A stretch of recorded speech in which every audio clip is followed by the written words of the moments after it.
Hey guys, what is up? So today I'm going to be talking you through all of the kit that I've got for my photography and filmmaking.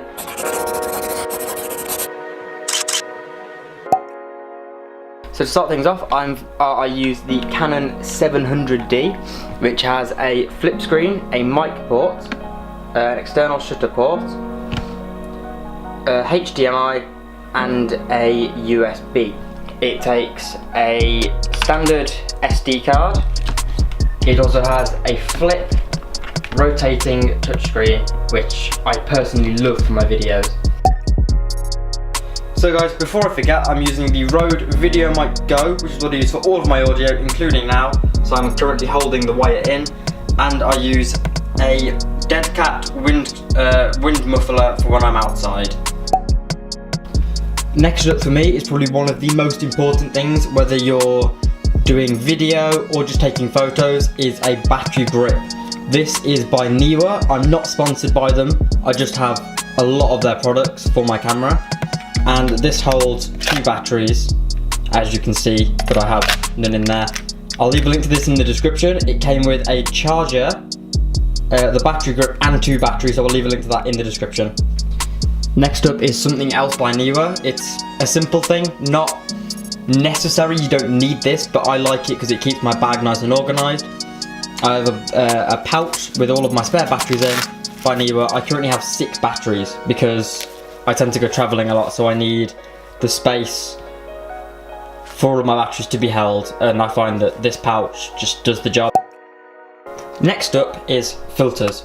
Probably one of the most important things for photography, definitely. Video, I personally don't use filters that much, but I have here the Hoya UV filter and a circular polarizer or CP filter from Jessup's. So the UV filter I find doesn't really do much when you're shooting on a digital camera, except it protects your lens a bit better. Whereas on a film camera, they help to reduce the effect of UV light on your film. Whereas with a circular polarizer, I've actually got some clips of how this works. Basically, all it does is it takes some reflection and glare off of, say, water and glass. So I can't really explain it too well. So as you can see here on screen, this is how it works. Now, I only got these filters recently. Yes, there is more filters, but I'm just gonna have to angle my camera down for this because there's a lot of them. Again, by Niwa. Again, I'm not sponsored, but I have 4 pouches of filters. This was about £28, I think. And it comes with this. It comes with 2 of these, which you can put 3 of their filters in. And it comes with adapters from 89mm right down to 49, I think. Don't hold me on that.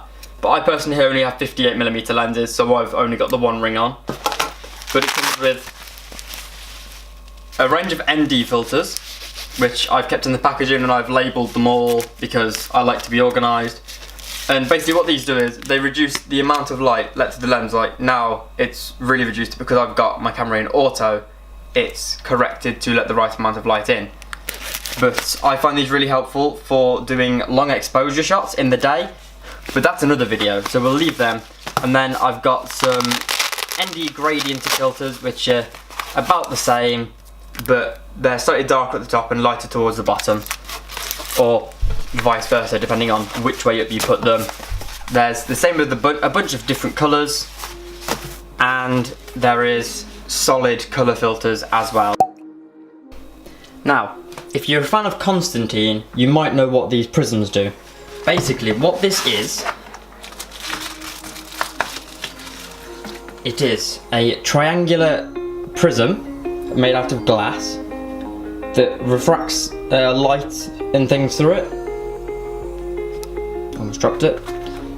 But if you're, as I say, if you're a fan of Constantine, you will have seen this in the video for the behind the scenes of Manchild, where they were using it over the lens to refract the light, and I feel like it gives some really nice effects to photos. Here's a photo now that I took using this prism in Kidderminster Town Centre.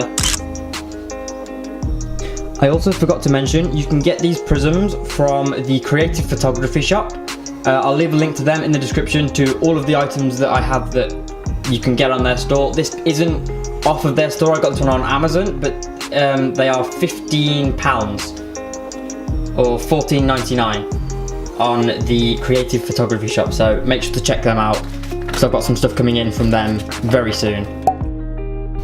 Again, I'm going to cover this one more in depth in another video, but cleaning kits.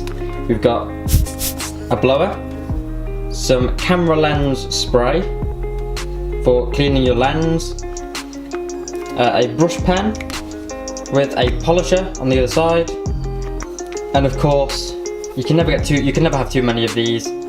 Just your silk cloths, your silk microfiber cloths, just for giving your lens that quick clean. But I'm going to do a more in-depth video about this in the coming weeks. So, most people end up getting one of these at some point, action cameras. Now, this is my old one, which I don't use anymore because I recently bought this one off of Chris. This one started to record in 14-second clips in what looks like about 360p. So this is going. We aren't using that anymore. But this one that I got off Chris is by Kaiser Bass. It's their X3. I'm not sure which version of the X3 it is. I tried to look it up online and they all seem to look a bit different to this one. But this is the X3. It records in 4K at 24 frames per second. It also records in 2.5K, 1080p and 720p. So you can choose what quality you record in. I personally record in 4K so I can render it down to 1080p so that I've got the best quality I can from this action camera. And I use this for my street photography videos, which I have started filming, but again, they are soon to come as I'm planning different places to go. So leave a comment on where I should go and film some street photography videos. I've only got a small few things left, such as the Neewer shutter switch, which is great for long exposures, or if you're taking that macro shot you've got to doing some nature photography and you don't want to touch your camera, you don't want to be near your camera, you don't want any shake whatsoever, this is great. It's wireless, it connects by this being plugged in and to your shutter switch port and turning it on, turning the remote on, and then in the back there is these little switches. You make sure that you've got the right one set to your shutter switch and then you're off. I think that's great. You can shoot bulb mode, you can set a 4-second timer, you can shoot in drive mode and single shot as well. So this is a great product. This was only a cheap one. This was, I believe, £15 to £20 off of Amazon. Again, I will leave a link in the description to everything. And one of the last things, I just knocked my camera. I'm just going to leave it there. That's still an okay angle, but lights. Now, I have this light. I've had this light for nearly 2 years. It's by a company called Macopolis. I will try and find this and leave a link in the description. However, if I can't find it, I will leave a link to a similar light. I'm actually looking at getting a light by Aperture at the minute, so that will be replacing this. It's a lot smaller and just as bright, and I use this in all of my exploring videos. But should this die, I've always got my trusty torch, which I've had since the start, which actually isn't a torch. It's a bike light that I got from Halfords. And finally, lenses. I personally only have the 18 to 55, which I've been shooting on for this whole video, and the Canon 70 to 300mm lens, which I love. I use this all the time. I rarely leave home without it. The only other lenses that I would say that you really need if you're a beginning photographer is one of these, your kit lens, which should come with the camera, being an 18 to 55. If it doesn't come with the camera, you can pick them up quite cheap off of CEX or Amazon, just second hand, and they're really good lenses. The only other lens I could recommend is a 50mm, which Chris has, and I haven't got one yet. If you're looking on a budget, I'd recommend this Yongnuo 50mm lens. It is a great lens, not quite on par with the Canon, but still good.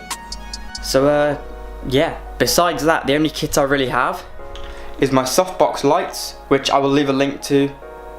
Well, I won't leave a link to just the softbox actually, because I've got my green screen over here, which you've seen in a few of my videos now if you've been watching for a while. If you're new here, I have a green screen and I have lights. But you can get them as a bundle. I got them both separately. I got this one that was actually gifted to me from my mum, and I bought these softbox lights separately. But I will leave a link to a bundle again by Niwa because they're just a good brand, honestly. My lights, my softbox lights are actually by Niwa. Says so down here. So yeah, again, I'm not sponsored by Niwa. I just buy everything from them. So that's all I've got. That's all of my kit for now. I'm looking at getting another camera later on in the year, and possibly a shoulder mount and a glide cam for stabilization with some of my videos, so we can do some different stuff. But thank you for watching, guys. I hope this gives you some insight into the equipment that I use for my videos. If you're looking at starting out a YouTube channel, I've had a few people ask me what camera I use. I do use the 700D, but I would highly recommend the Canon 100D. It doesn't have a flip screen, but it's touchscreen. It's got a mic port and it's quite light. It's a really light camera. It's quite compact as well, but it does everything that the Canon 700D does, and it's just a really good camera. So I would recommend them, but I would never recommend a Nikon because I'm a Canon user. So thank you for watching, guys, and I hope they don't copyright me for this, but I'm gonna quote the Creative Photography Shop. Shout out to them. They do some amazing stuff. They do fairy lights, prisms, smoke grenades, powder paint, lens mugs, which I've ordered one, and they do t-shirts and hoodies now as well, which are meant to be really good quality. So check them out. I've got a t-shirt and a lens mug on the way, so I'll be doing a review of them when they arrive. So thank you for watching, guys. Remember, be creative. See you next week.